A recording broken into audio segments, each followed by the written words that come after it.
नमस्कार। रब्जी लाइव में आपका स्वागत है। जी हाँ, मैं बात कर रहा हूं आज पटना में आयोजित प्रदेश कांग्रेस अध्यक्ष अखिलेश प्रसाद सिंह के प्रेस वार्ता की। इस दौरान अखिलेश प्रसाद सिंह ने कहा कि इंडिया गठबंधन में सब कुछ ठीक ठाक चल रहा है। नीतीश कुमार के नेतृत्व में बिहार में महागठबंधन मजबूती के साथ लोकसभा का चुनाव लड़ेगा। बिहार बीजेपी का एक भी उम्मीदवार चुनाव में नहीं जीत पाएगा। अखिलेश कुमार ने कहा कि नीतीश जी के राजनीतिक समझ पर कोई सवाल नहीं खड़ा कर सकता। साथ ही उन्होंने कहा कि नरेंद्र मोदी के सरकार में मीडिया पर अघोषित कर्फ्यू लगा हुआ है। मंदिर से जुड़े सवालों पर बेबाकी से पत्रकारों के जवाब देते हुए अखिलेश सिंह ने कहा कि अयोध्या जाने से कौन रोक सकता है।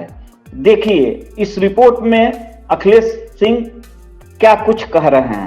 ये एक परिपाटी रही है जब से संसद है, जब से देश आजाद हुआ है कि जब कोई बड़ी घटना सत्र के दौरान होता है तो उस समय आके लोग अपना वक्तव्य देते हैं। पिछली बार भी उस समय के तत्कालीन गृह मंत्री आडवाणी जी, उस समय के प्रधानमंत्री स्वर्गीय वाजपेयी जी ने आके वक्तव्य दिया था और सिक्योरिटी के मसले पर पूरा देश की सभी पार्टियां उनके साथ खड़ी थी। देश के सुरक्षा का मामला था। लेकिन इस बार इन लोगों ने वक्तव्य देना उचित नहीं समझा और 145-46 सांसदों को निलंबित किया गया। हम लोग इसकी घोर निंदा करते हैं और ये वर्ष चूंकि चुनाव होना है, देश की जनता सब कुछ देख रही है।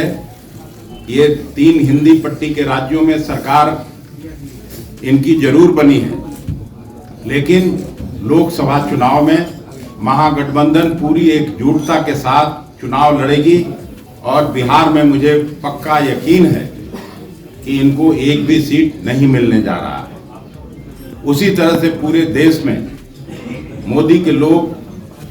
मोदी जी को देश की सत्ता से हटाना चाहते हैं और पूरा विश्वास है कि महागठबंधन जहां जो पार्टी रीजनल पार्टीज है जो सब कांग्रेस पार्टी के साथ मिलजुल के चुनाव लड़ रही है, एक एक सीट पर इनको हम लोग हराने का काम करेंगे और उम्मीद करता हूं कि ये साल फिर से इस देश के गरीब गुरबों, छात्र, नौजवान, किसान, मजदूरों के लिए अच्छा साल साबित होगा और नई सरकार जो महागठबंधन के नेतृत्व में बनेगा, ऐसी मैं उम्मीद करता हूं।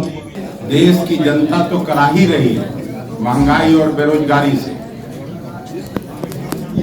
मीडिया के लोग भी कम परेशान नहीं हुए। आप सभी इस बात से वाकिफ हैं कितने लोगों की नौकरियां गई। जो लोग सवाल पूछने वाले थे वो सब अब या तो अपना प्राइवेट चैनल बना के माध्यम से काम कर रहे हैं या फिर वो बेरोजगार हो गए।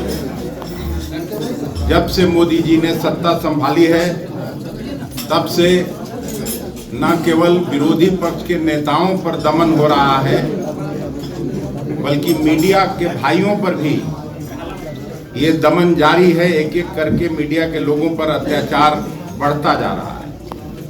अभी कल ही न्यूज में देखा कि झारखंड के सीएम हेमंत सोरेन के मीडिया एडवाइजर के घर पर ईडी का छापा पड़ा है और मनोज झा जी का पहले बयान भी था कि लगातार अब ये काम ईडी और सीबीआई का विरोधी पक्ष के नेताओं का आवाज बंद करने के लिए, आवाज दबाने के लिए ये लोग इस तरह का अत्याचार करेंगे। बीजेपी ने मीडिया के बंदियाकरण से शासन की शुरुआत और उसके अत्याचार पर उतारू है। कांग्रेस पार्टी इसकी घोर निंदा करती है। इससे पहले आप सभी जानते हैं देश के जाने माने पत्रकार अजीत अंजुम, रवीश कुमार, अभिसार शर्मा एवं कई अन्य पत्रकारों को प्रताड़ित किया जा रहा है। 10 साल में एक भी प्रेस कॉन्फ्रेंस कांग्रेस पार्टी में जैसे हुआ करता था, मोदी जी ने एक बार भी मीडिया के सामने मुखातिब होना नहीं उचित समझा।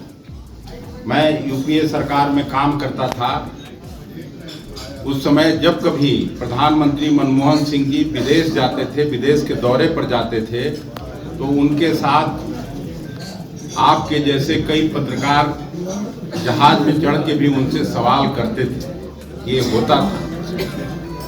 भारतीय जनता पार्टी के लोग कांग्रेस पर आरोप लगाते रहे हैं इमरजेंसी के दौर का, लेकिन मुझे अच्छी तरह से याद है इमरजेंसी के दौर में भी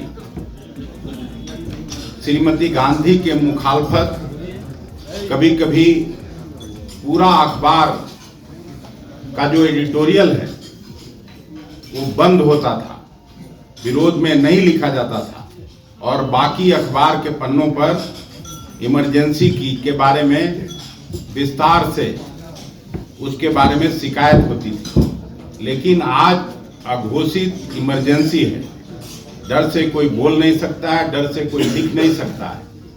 अभी आप लोगों ने देखा होगा जो विगत लोकसभा और राज्यसभा का सत्र समाप्त हुआ, उसी बीच में सिक्योरिटी ब्रीच हुआ। हालांकि वो पहले भी जब स्वर्गीय अटल बिहारी वाजपेयी जी प्रधानमंत्री थे उस समय भी हमला हुआ था आतंकियों के द्वारा, लेकिन वो लोग सुरक्षा कर्मियों ने सीढ़ियों पर उनको मार गिराया। इस बार बीजेपी के एक सांसद के द्वारा इनको रिकमेंडेशन करके और भेजा गया, और सीआरपीएफ के लोग, दिल्ली पुलिस के लोग उन लोगों को जांच किए बिना जाने दिया, और वो लोग सब दर्शक दीर्घा तक पहुंच गए।